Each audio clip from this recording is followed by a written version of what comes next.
Hello friends, let us start today's our lecture.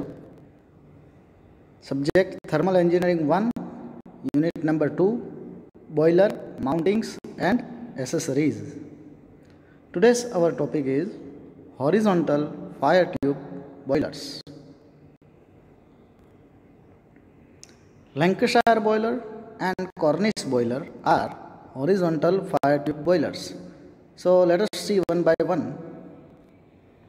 The first one is Lancashire boiler. Here you can see two views are given, front view and side view, cross section views of Lancashire boiler. A beautiful figure is given here. Okay, now let us start. Some introduction. John Hetherington અને sir William ફેરબર્ન દ્વારા ઈસવીસન 1844માં વિકસાવવામાં આવેલું લેન્કશાયર boiler Cornish બોઇલરના સુધારેલા સ્વરૂપ જેવું twin fire tube boiler છે. Cornish boiler જે આપણે આ બોઇલરની પછી જોશું તે કોર્નિશ બોઇલરનું સુધારેલું સ્વરૂપ એટલે કે લેન્કશાયર boiler. Lancashire boiler is a horizontal, low pressure, internally fired, stationary fire tube and natural circulation boiler. You can see the characteristics of Lancashire boiler. It is a horizontal boiler, it is a low pressure boiler, it is internally fired boiler, it is stationary fire tube boiler and it is one type of natural circulation boiler. This boiler was invented in the year 1844 by William Fairbairn. Okay, John Hetherington અને sir William ફેરબર્ન આ બંને 1844માં આ boiler છે એ વિકસાવેલું. It is called internally fired because the furnace is present inside the boiler. આ boiler શા માટે internally fired કહેવાય છે? તો કે તેમાં જે ફર્નેસ છે તે બોઇલરની અંદર જ આવેલી હોય છે. The main purpose of this boiler is to produce steam and this steam is used for different purposes. Okay, આ બોઇલરનું મુખ્ય કાર્ય સ્ટીમ ઉત્પન્ન કરી અને તે સ્ટીમનો વિવિધ હેતુસર ઉપયોગ કરવો એ છે. The length of the boiler is 7 to 9 meters and the diameter of the boiler is nearly 2 to 3 meters. Lancashire boiler છે તેની લંબાઈ 7 થી 9 મીટર જેટલી હોય છે અને તેનો જે ડ્રમનો ડાયામીટર છે તે 2 થી 3 મીટર જેટલો હોય છે. This boiler is mostly used to drive steam engines, marines and locomotive engines. આ બોઇલરનો ઉપયોગ સ્ટીમ એન્જિન, મરીન અને લોકોમોટિવ એન્જિન ચલાવવા માટે થાય છે. Lancashire boiler has a pressure range of 16 bar maximum.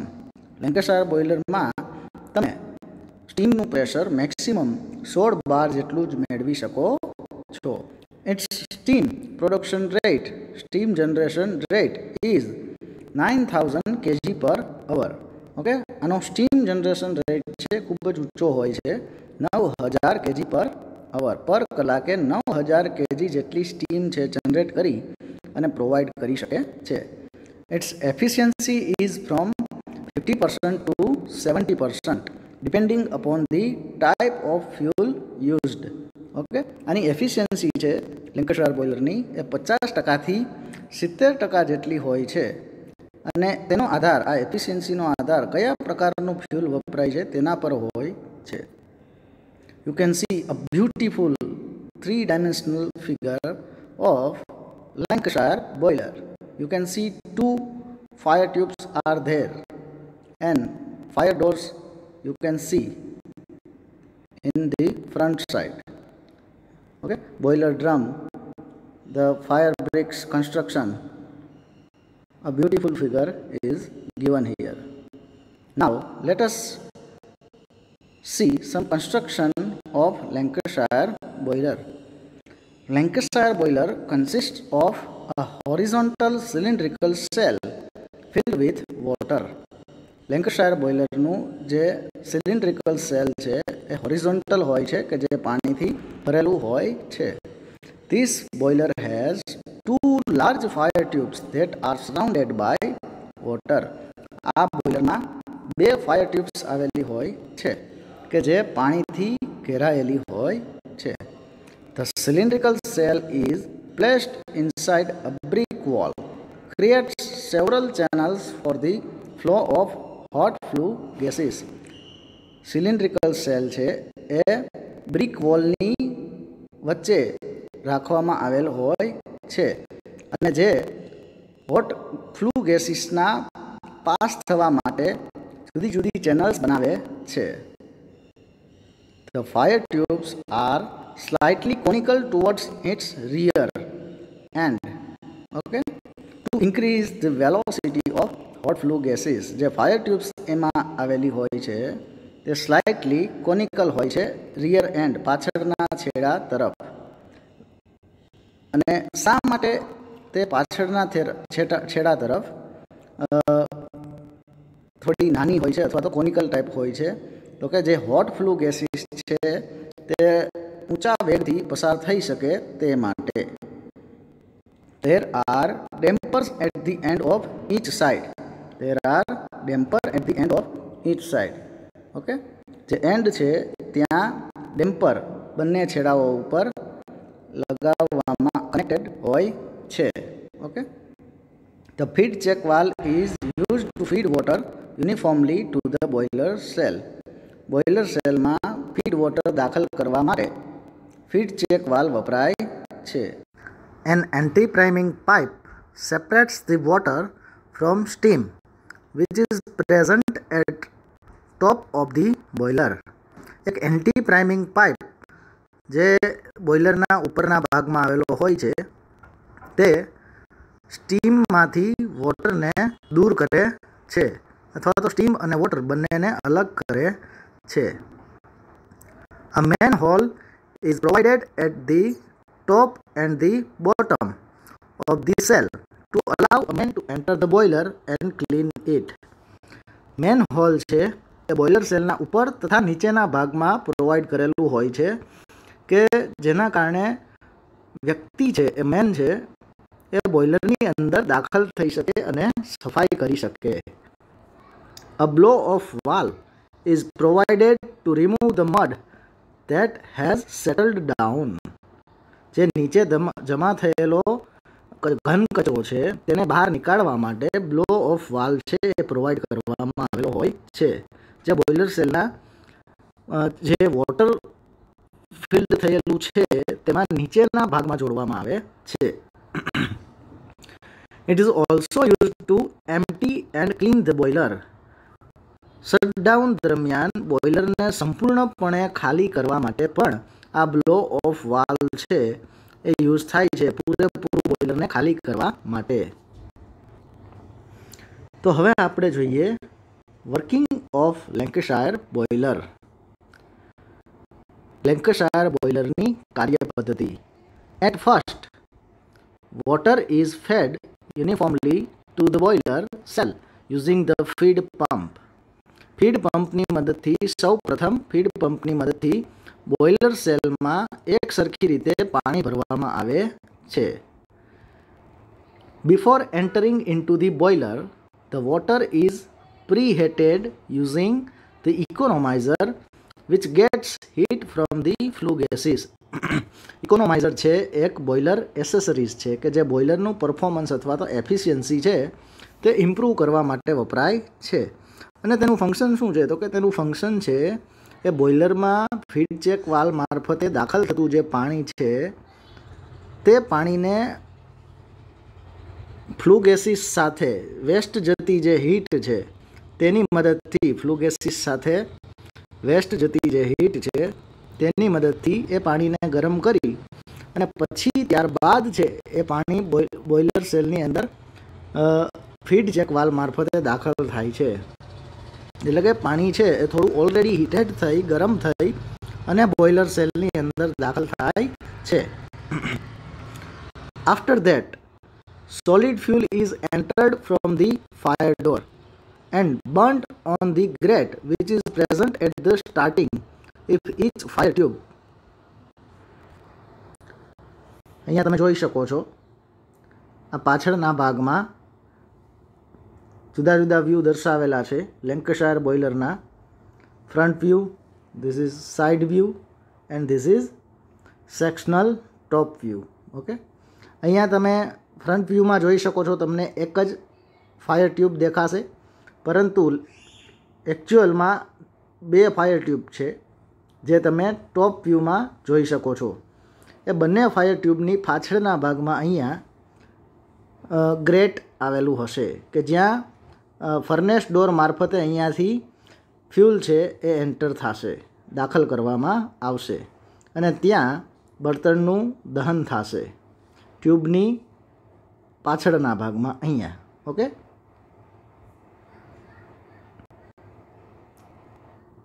as the solid fuel is burnt, flue gases start traveling in the fire tube. Okay, અહીંયા solid ફ્યુલનું દહન થશે એટલે સૌ પ્રથમ જે ફ્લુ ગેસીસ જનરેટ થશે એ આ ડિરેક્શનમાં કોનિકલ શેપ ધરાવતી આ ટ્યુબ જે છે ફાયર ટ્યુબ તેમાં આ ડિરેક્શનમાં આગળ તરફ જશે. તે દરમિયાન તેની ફરતે આવેલું જે વોટર છે એ ફ્લુ ગેસીસ પાસેથી હીટ મેળવશે. There is a small brick arc which stops ashes and burnt coal to enter into the fire tube. તમે અહીંયા જોઈ શકો છો જે સોલિડ બ્રિક અહીંયા આપેલી છે જે બળતણના દહનથી ઉત્પન્ન થતી જે રાખ છે એને આ ફાયર ટ્યુબમાં આગળ જતી અટકાવે છે. As the flue gases pass through the fire tubes, these fire tubes start getting heated and the heat is transferred to the water which is surrounding the fire tube. Okay, આ flu gases જે છે એ આ fire ટ્યુબની અંદર આગળ તરફ જશે જે પાણીથી ઘેરાયેલું છે. જે ફાયર ટ્યુબ છે પાણી તેની ફરતે પાણી આવેલું છે એટલે આ જે ફ્લુ ગેસીસ છે એ તેની ફરતે આવેલા વોટરને હીટ સપ્લાય કરશે. ત્યારબાદ આપણે જોઈએ as the heat is transferred to the water, the water starts to get converting into steam. જેમ જેમ આ વોટર છે એ હીટ મેળવશે ફ્લુ ગેસીસ પાસેથી એમ તે સ્ટીમમાં કન્વર્ટ થશે and the steam generated is transferred to the required place using the stop valve. Stop વાલ્વની મદદથી જે ઉત્પન્ન થયેલી સ્ટીમ છે, સ્ટીમ સ્ટોપ વાલ્વ અહીંયા તમે જોઈ શકો છો. એ સ્ટીમ સ્ટોપ વાલ્વ જે છે તેની મદદથી જરૂરિયાત મુજબ એ સ્ટીમને લઈ જવામાં આવે છે. Before reaching the stop valve, the steam crosses the superheater which superheats the steam before delivering it to the required place. Okay, અહીંયા કોઈ પણ બોઇલર હોય તો તેમાં જનરેટ થતી જે સ્ટીમ છે આ સ્ટીમ સ્પેસમાં જમા થશે અને તે સ્ટીમ હંમેશા વેટ સ્ટીમ સ્વરૂપમાં હશે. ઓકે, સ્ટીમના આપણે જુદા જુદા સ્વરૂપો ટુ ફેઝ સિસ્ટમ ચેપ્ટરમાં ભણી ગયા. Wet steam, dry saturated steam અને સુપરહીટેડ સ્ટીમ. તો કોઈપણ બોઇલરમાં આ સ્ટીમ સ્પેસમાં ઉત્પન્ન થઈ અને જમા થતી જે સ્ટીમ છે તે વેટ સ્ટીમના સ્વરૂપમાં હશે. એ વેટ સ્ટીમ સૌ પ્રથમ સુપરહીટર જે ટ્યુબ્સ છે અહીંયા ત્યાંથી પસાર થશે. સુપરહીટરની જે ટ્યુબ્સ છે ત્યાંથી પસાર થશે. ઓકે, અને ત્યારબાદ તે છે એ સુપરહીટેડ સ્ટીમમાં કન્વર્ટ થઈ ગયા બાદ વેટ સ્ટીમ છે એ આ સુપરહીટરની ફરતેથી ફ્લુ ગેસીસ પસાર થશે ફરીથી, એટલે એ ફરીથી હીટ મેળવી અને સુપરહીટેડ સ્ટીમમાં કન્વર્ટ થઈ અને ત્યારબાદ જ એ આગળ તરફ જરૂરિયાત મુજબ લઈ જવામાં આવશે. After passing through the fire tube, the flue gases go to the bottom channel which is created in the brickwork and then the flue gases pass through the side channel. Okay, અહીંયા જે તમે જોઈ શકો છો કે flu gases સૌ પ્રથમ છે એ આગળ તરફ આવે છે, બરાબર, ત્યારબાદ નીચે તરફ જાય છે. જે પેસેજ છે બ્રિક વર્કથી એક ચેનલ બનેલી હોય છે તેને બોટમ ફ્લુ તરીકે ઓળખવામાં આવે છે। અહીંયા તમે સાઈડ વ્યૂમાં પણ જોઈ શકો છો। અહીંયા જે ફ્લુ ગેસીસ છે એ નીચેનો જે ભાગ તમને દેખાય છે યલો કલરમાં તે બોટમ ફ્લુ છે, બરાબર। સૌપ્રથમ જે ફ્લુ ગેસીસ છે ફાયર ટ્યુબમાં આગળ તરફ અહીંયા આવે છે આ ડિરેક્શનમાં, ત્યારબાદ એ નીચે તરફ બોટમ ફ્લુમાં જાય છે અને ત્યારબાદ ફરીથી આ ડિરેક્શનમાં પાછળ તરફ જાય છે, ઓકે, ફ્લુ ગેસીસ। તો ત્યારે પણ તે બોઇલરની જે ફાયર ટ્યુબ છે એટલી લેન્થ જેટલું ડિસ્ટન્સ કાપશે, ઓકે। ફર્સ્ટ ટાઈમ એ ફ્લુ ગેસીસ જનરેટ થઈ અને આ ફાયર ટ્યુબમાં આગળ તરફ જાય છે, ત્યારબાદ એ નીચે બોટમ ફ્લુમાં જશે, ત્યારબાદ બોટમ ફ્લુમાં એ પાછળ તરફ જશે, ઓકે। ત્યારબાદ બોટમ ફ્લુમાંથી તમે ટોપ વ્યૂમાં જોઈ શકશો। હવે થર્ડ પાસ જે છે એ તમે ટોપ વ્યૂમાં જોઈ શકશો। આ જે ફાયર ટ્યુબ્સ છે એ ફાયર ટ્યુબ્સમાં આ ફ્લુ ગેસીસ છે સૌપ્રથમ આગળ તરફ જાય છે, ત્યારબાદ અહીંયા પહોંચ્યા બાદ એ ફ્લુ ગેસીસ નીચે તરફ જાય છે, જ્યાં બોટમ ફ્લુમાં એ ફ્લુ ગેસીસ ફરીથી પાછળ તરફ જાય છે। ત્યાંથી એ ફ્લુ ગેસીસ બે પાર્ટમાં વેચાય છે, જેમાંથી એક ફ્લુ ગેસીસના પોર્શન છે એ આ બાજુ આ તરફ જે સાઈડ ફ્લુ છે તેમાં આગળ તરફ વધશે અને બીજો જે ફ્લુ ગેસીસનો પોર્શન છે એ બોટમ ફ્લુમાં અહીંયાથી આ પોર્શનમાં આવી આ સાઈડ ફ્લુમાં ફરીથી આગળ તરફ આવશે અને ત્યાંથી એ ડેમ્પર મારફતે ચીમની સુધી લઈ જવામાં આવશે। અહીંયા તમે જોઈ શકો છો કે સૌપ્રથમ ફાયર ટ્યુબ્સમાં એકવાર આગળ તરફ, પછી બોટમ ફ્લુમાં પાછળ તરફ અને પછી બંને બાજુ જે સાઈડ ફ્લુ છે એમાં આગળ તરફ। તો જે વોટર છે એની ફરતે એ 3 વખત પાસ થાય છે, ઓકે, ફાયર ટ્યુબ્સની અંદર, બોટમ ફ્લુમાં અને સાઈડ ફ્લુમાં। તો આથી આ બોઇલર છે 3 પાસ બોઇલર તરીકે પણ ઓળખાય છે। લેન્કશાયર બોઇલર છે એ 3 પાસ બોઇલર તરીકે પણ ઓળખાય છે। Channel and transfer heat to the superheater before passing through the chimney. The flue gases, after passing through side channels, transfer the heat to the superheater and then escapes to the environment through the chimney. So આ આપણે વાત કરી લેન્કશાયર બોઇલરના કાર્યપદ્ધતિની। તો હવે આપણે જોઈએ આ લેન્કશાયર boiler છે એના ફાયદાઓ શું છે, advantages of Lancashire boiler. The first one is very simple design, the second one is ease of operation છે ખૂબ જ સરળ છે, કાર્યપદ્ધતિ ખૂબ જ સરળ છે, ડિઝાઇન છે એ પણ સિમ્પલ છે। Third one is it can be easily maintained and replaced, તેનું મેન્ટેનન્સ છે ખૂબ જ સરળ છે અને રિપ્લેસમેન્ટ છે એ પણ ખૂબ સરળ છે। The fourth one is it is very cost effective.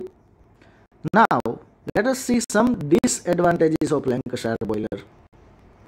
This boiler requires large area, ખૂબ જ વિશાળ જગ્યાની જરૂરિયાત છે, કારણ કે તેનું કદ ખૂબ જ વિશાળ હોવાથી આ બોઇલર માટે એના ઇન્સ્ટોલેશન માટે ખૂબ જ વિશાળ જગ્યાની જરૂરિયાત હોય છે। The second one is the steam production rate is high. Okay, this is not disadvantage, but you can write this in advantages. તેનો સ્ટીમ પ્રોડક્શન રેટ છે ખૂબ જ ઊંચો છે, ખૂબ જ વધારે પ્રમાણમાં સ્ટીમ જનરેશન થાય છે, કારણ કે 3 વખત ફ્લુ ગેસીસની હીટ છે એ વોટરને પ્રોવાઈડ કરે છે અને મેક્સિમમ ફ્લુ ગેસીસની હીટનું યુટિલાઇઝેશન થાય છે। Third one is much of the available heat is lost through the chimney due to less number of chimney. Okay, number of chimney એક જ હોય છે, તેથી ઘણી ખરી હીટ છે એ અવેલેબલ હીટ છે એ ચીમની મારફતે બહાર વેસ્ટ જાય છે। ઇટ હેઝ લો એફિશિયન્સી, તેની એફિશિયન્સી છે એ ઓછી હોય છે। Now let us see some applications of Lancashire boiler. It is commonly used to drive steam turbines. તેનો મુખ્ય ઉપયોગ સ્ટીમ ટર્બાઇન ચલાવવા માટે થાય છે। It is also used in marines. It is also used in locomotives. It also employed in sugar mills, textile mills, etc.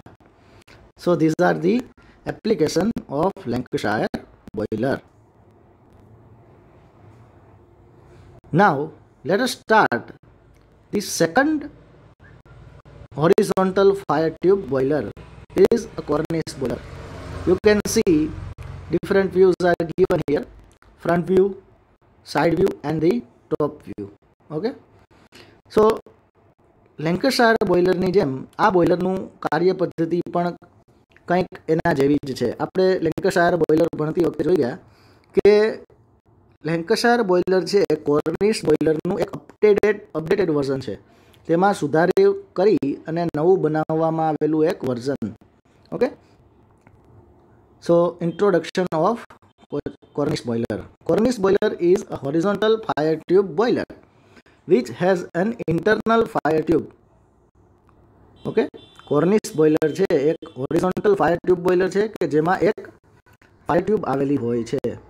This is the first difference between Lancashire boiler and Cornish boiler. Lancashire boiler માં બે fire tube આવેલી હોય છે, જ્યારે Cornish boiler માં એક જ fire tube આવેલી હોય છે.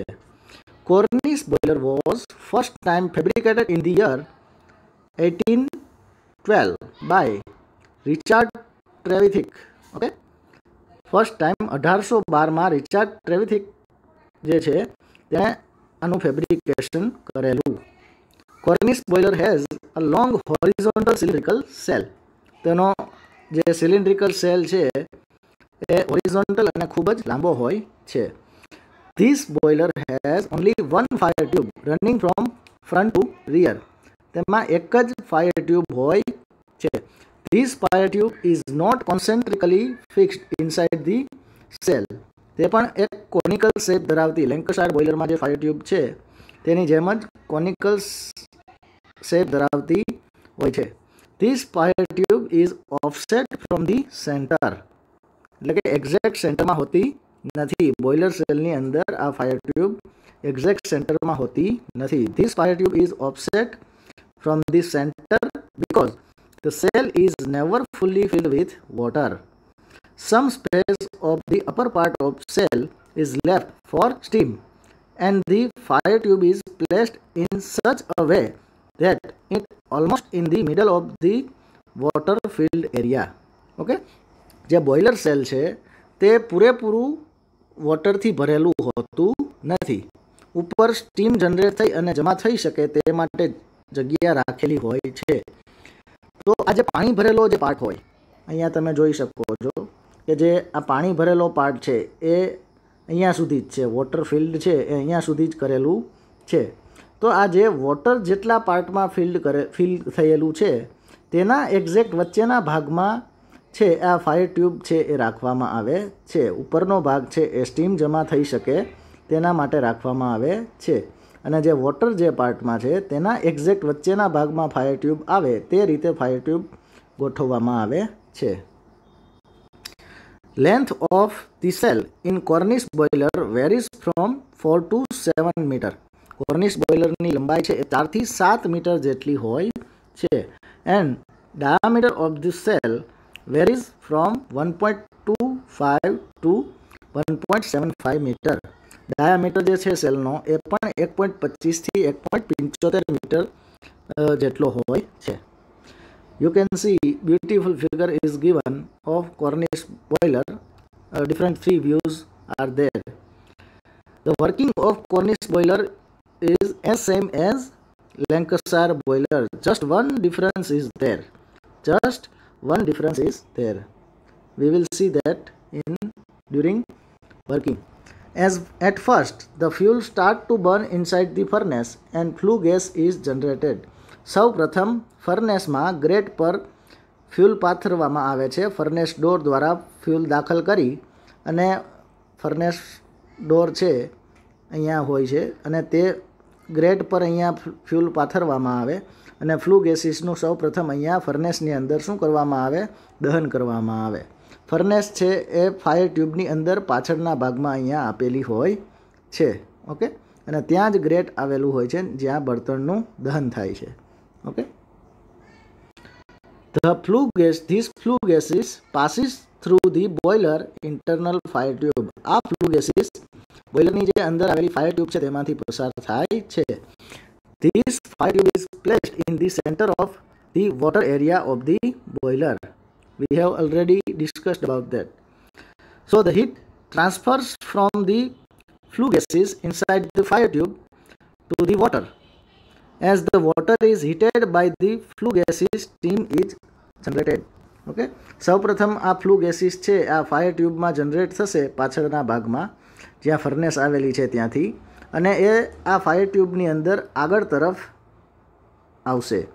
હવે આ આગળ તરફ જ્યારે ફ્લુ ગેસીસ પસાર થશે ફાયર ટ્યુબ્સમાં, ત્યારે એ બોઇલર ડ્રમની ફાયર ટ્યુબની ફરતે જે વોટર આવેલું છે એ હીટ એનર્જી મેળવશે અને એ સ્ટીમમાં કન્વર્ટ થઈ અહીંયા ઉપરના ભાગમાં સ્ટીમ સ્પેસમાં જમા થશે.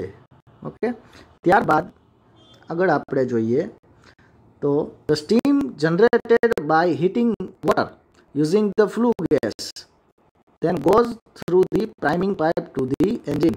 Priming pipe મારફતે વોટર તેમાંથી દૂર થઈ અને સ્ટીમ છે એ એન્જિન સુધી જાય છે. The flue gas from the internal fire tube then goes to the side flue and then to the bottom flue. This is the second difference between Cornish boiler and Lancashire boiler. Lancashire boiler માં આપણે જોઈ ગયા કે flu gases સૌ પ્રથમ આગળ તરફ જાય છે, ત્યારબાદ નીચે જાય છે અને ત્યારબાદ નીચેથી પાછળ તરફ જઈ અને બંને બાજુ સાઇડ ફ્લૂમાં આગળ તરફ આવે છે. અહીંયા કોર્નિશ બોઇલરમાં સૌ પ્રથમ ફ્લુ ગેસીસ ફાયર ટ્યુબમાં આગળ તરફ આવશે. ઓકે, તમે અહીંયા ટોપ વ્યૂમાં જોઈ શકો છો, સૌ પ્રથમ આગળ તરફ આવશે, ત્યારબાદ એ બંને બાજુ સાઇડ ફ્લૂમાં ડિવાઈડ થશે. સાઇડ ફ્લૂમાં બંને બાજુ ડિવાઈડ થઈ અને એ પાછળ તરફ જશે, ત્યારે પણ એ ફરીથી વોટરને હીટ આપશે. ત્યારબાદ બંને પોર્શન જે અલગ પડેલા હતા ફ્લુ ગેસીસના એ બંને નીચે તરફ જશે. તમે સાઇડ વ્યૂમાં અહીંયા જોઈ શકો છો કે પાછળ તરફ જઈ અને એ સાઇડ ફ્લૂમાંથી બંને બોટમ ફ્લૂમાં ફરીથી નીચે તરફ ભેગા થશે. અહીંયા અને અહીંયા એ બંને નીચે તરફ, અહીંયા નીચે તરફ જે બોટમ ફ્લૂ હશે ત્યાં ભેગા થઈ અને ફરીથી એ આગળ તરફ આવશે અને ત્યાંથી ડેમ્પરમાં જમા થઈ અને ચીમની મારફતે વાતાવરણમાં રિજેક્ટ કરવામાં આવશે. Okay, the flue gases from the bottom flue goes to the main flue which takes the flue gases to chimney where it is passed to the atmosphere. chimney માંથી તે ત્યારબાદ વાતાવરણમાં રિજેક્ટ થશે. Now let us see application of Cornish boiler. Cornish boilers are used in many industries like sugar, paper, tire, chemical, etc. જે Cornish boiler છે એ જુદી જુદી industries, sugar industries, paper industries, tyre industries અને chemical ઇન્ડસ્ટ્રીઝમાં ઉપયોગમાં લેવાય છે. Cornish boilers are also used to produce steam to run steam turbine. Steam turbine ચલાવવા માટે જે સ્ટીમ જરૂરી છે તે જરૂરિયાત પૂરી પાડવા માટે પણ કોર્નિશ બોઇલરનો ઉપયોગ થાય છે. It is also found in many marine industries. તે ઘણી બધી મરીન ઇન્ડસ્ટ્રીઝમાં પણ વપરાય છે. Now let us see some advantages of Cornish boiler. Cornish boiler ના ફાયદાઓ. Cornish boiler have very simple design. Cornish boiler ની ડિઝાઇન છે ખૂબ જ સિમ્પલ છે અને તેનું કન્સ્ટ્રક્શન પર ખૂબ જ સરળ છે. It is compact and portable boiler. This boiler can overcome load fluctuation during operation. Load fluctuation છે તેના માટે તે ઉપયોગી છે, એટલે કે સ્ટીમની જરૂરિયાતમાં વધારો અને ઘટાડો છે તે પૂરો પાડી શકે છે. And the last advantage is construction and maintenance cost of the boiler is very લો. તેનું કન્સ્ટ્રક્શન અને મેન્ટેનન્સનો જે ખર્ચ છે તે ખૂબ જ ઓછો છે. Now let us see some disadvantages of Cornish boiler. Low steam production rate of nearly 1350 kg પર અવર. 1350 kg પર કલાક જેટલો ઓછો સ્ટીમ જનરેશન રેટ છે. It can take maximum steam pressure of 10.5 બાર. તે 10.5 બાર સુધીનું મેક્સિમમ દબાણ છે સ્ટીમનું એ જનરેટ કરી શકે છે, જે ખૂબ જ ઓછું છે. Need more ground due to horizontal structure as same as Lancashire boiler. Lancashire બોઇલરની જેમ જ અહીંયા તેનું કદ ખૂબ જ વિશાળ હોવાથી જે ગ્રાઉન્ડ એરિયા છે તેના સ્થાપન માટે ખૂબ જ વધારે જરૂરી છે. Thank you.